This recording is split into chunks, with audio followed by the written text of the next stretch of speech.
2000 வருஷத்துக்கு முன்னாடி எழுதப்பட்ட சங்க இலக்கிய நூலான புறநானூறு. அது வெறும் பழைய பாடல்களோட தொகுப்பு மட்டும்தானா? இல்லவே இல்ல. ஆச்சரியமா இருக்குல்ல. நம்மளோட இந்த வேகமான சிக்கலான வாழ்க்கைக்கு தேவையான ரொம்ப ஆழமான வழிகாட்டுதல்கள் அதுல ஒளிஞ்சிருக்கு. வாங்க அந்த விழுமியங்கள்லாம் என்னன்னு நாம சேர்ந்து பார்ப்போம். ஒரு நிமிஷம் யோசிச்சு பாருங்களேன். 2000 வருஷம் பழமையான கவிதைகள் இன்னைக்கு நம்ம நவீன வாழ்க்கை பிரச்சனைகளுக்கு வழிகாட்ட முடியுமா? நம்ம வாட்ஸ்அப் காலத்துல வாழ்றோம். ஓலைச்சுவடியில இருந்த செய்தி நமக்கு எப்படிங்க உதவும்? ஒருவேளை உதவுமோ? புறநானூறுனா நிறைய பேர் நினைக்கிற மாதிரி வெறும் ராஜாக்கள், போர்கள், வெற்றிகள் பற்றிய பதிவுகள் மட்டும் இல்ல.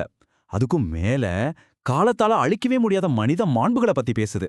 அதாவது கருணை, நட்பு, நேர்மை, இந்த மாதிரி குணங்கள்லாம் அந்த காலத்துல எவ்வளோ முக்கியமா பார்க்கப்பட்டிருக்குன்னு இந்த பாடல்கள் நமக்கு காட்டுது. சரி, வாங்க நம்ம முதல் பகுதிக்குள்ள போலாம். சொல்லோட வலிமை. ஒரு புலவரோட வார்த்தை ஒரு மரண தண்டனையே மாத்தச்சு, நான் நம்புவீங்களா? அப்படி ஒரு ஆச்சரியமான கதை தான் இது. இது வெறும் கதை இல்லைங்க, புறநானூற்று பாடல் 46ல பதிவான ஒரு நிஜ சம்பவம். இப்போ அந்த சீனை உங்க மனசுல கொண்டு வாங்க. சோழ மன்னன் கிள்ளிவழவன் பயங்கர கோவத்துல இருக்கான். தன்னோட எதிரியான மலையாமான் திருமுடிக்காரியோட 2 சின்ன பசங்களை பிடிச்சிட்டு வந்து யானையை விட்டு மிதிச்சு கொள்ள உத்தரவு போடுறான். சரியான அந்த நேரத்துல புலவர் கோவூர் கிழார் அங்க வராரு. இதுல ரொம்ப இன்ட்ரெஸ்டிங்கான விஷயம் என்னன்னா, அந்த புலவர் ராஜா கிட்ட கெஞ்சல, மன்றாடல. ரொம்பவே ஸ்மார்ட்டா 2 பேரோட பெருமையும் ஞாபகப்படுத்துறார். அவர் என்ன சொல்றாருன்னா, மன்னா, நீ யாரு தெரியுமா? ஒரு புறாவுக்காக தன்னோட சதையே அறுத்து கொடுத்த சிபி சக்கரவர்த்தியோட பரம்பரை. அந்த குழந்தைங்க புலவர்களோட பசிய போக்க தங்கிட்ட இருக்கிறத வாரி வழங்குற வள்ளல்களோட பரம்பரை. அந்த புலவரோட வாதத்தோட உச்சக்கட்டமே இந்த வரிதான். களிறு கண்டு அழுமழாள் மறந்த புந்தலைச் சிறார்.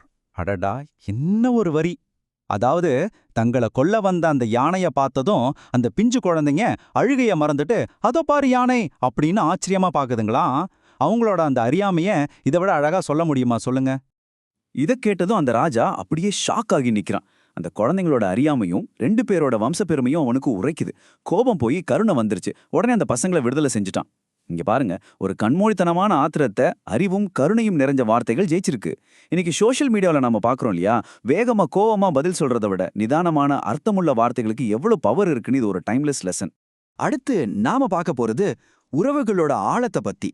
புறநானூறு நட்பையும் சரியான வழிகாட்டுதலையும் எப்படி பாக்குதுன்னு 2 சூப்பரான பாட்டு வழியா தெரிஞ்சுக்கலாம்.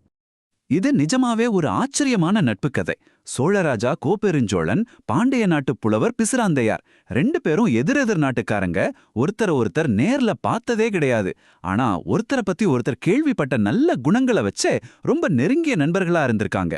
இந்த நட்போட ஆழத்தை பிசிராந்தையார் ஒரு அன்னப்பறவை கிட்ட சொல்ற மாதிரி அமைஞ்சதுதான் புறநானூறு 67ஆம் பாட்டு.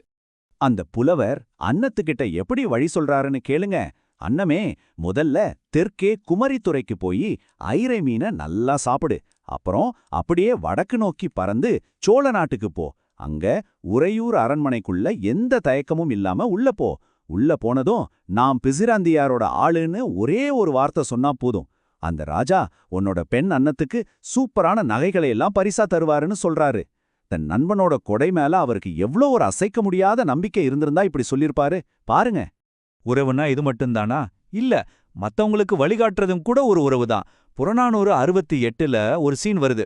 ரொம்ப வறுமையில வாடுற ஒரு பாணன் பரிசு வாங்கிட்டு வர்ற இன்னொரு பாணனை பார்க்கறான். பரிசு வாங்கின அந்த பாணன் என்ன பண்றான் தெரியுமா? நண்பா, கவலைப்படாத, உறையூர்ல ஒரு ராஜா இருக்காரு, அவர்கிட்ட போ, உன் வறுமையெல்லாம் தீந்துடும்னு சொல்லி சரியான ஆள்கிட்ட வழிகாட்டுறான். இதுவும் ஒரு அழகான உறவுதாங்க. அடுத்து, எதுங்க உண்மையான செல்வம்? வாளால ஜெயிக்க முடியாதத யாழோட இசையால ஜெயிக்க முடியும்னு சொல்லுது புறநானூறு. இத வள்ளல் பாரியோட கதை மூலமா நம்ம பார்க்கலாம். 3 பெரிய ராஜாக்களும் ஒன்னா சேர்ந்து பாரியோட பரம்பு மலைய முற்றுகை போடுறாங்க. ஆனா புலவர் கபிலர் அவங்க கிட்ட, ஏங்க நீங்க இந்த மலையை இப்படி முற்றுகை போட்டு ஜெயிக்கவே முடியாதுன்னு சொல்றாரு. ஏன் தெரியுமா? ஏன்னா அந்த மலையில இயற்கையாவே செல்வம் கொட்டி கிடக்குது. அங்க மூங்கில் அரிசி, பலாப்பழம், வள்ளிக்கிழங்கு, தேன்னு 4 விதமான சாப்பாடு எந்த விவசாயம் இல்லாமலேயே கிடைக்குதாம். அதுக்கப்புறம் கபிலர் அந்த ராஜாக்கள் கிட்ட அந்த பஞ்ச் லைனை சொல்றாரு. தாளின் கொள்ளலர் வாளின் தாரலன். அதாவது உங்க முயற்சியால இந்த மலையை எடுக்க முடியாது, உங்க வாளுக்கும் அவன் அடங்க மாட்டான். அப்ப எப்படி அவனை ஜெயிக்கிறது?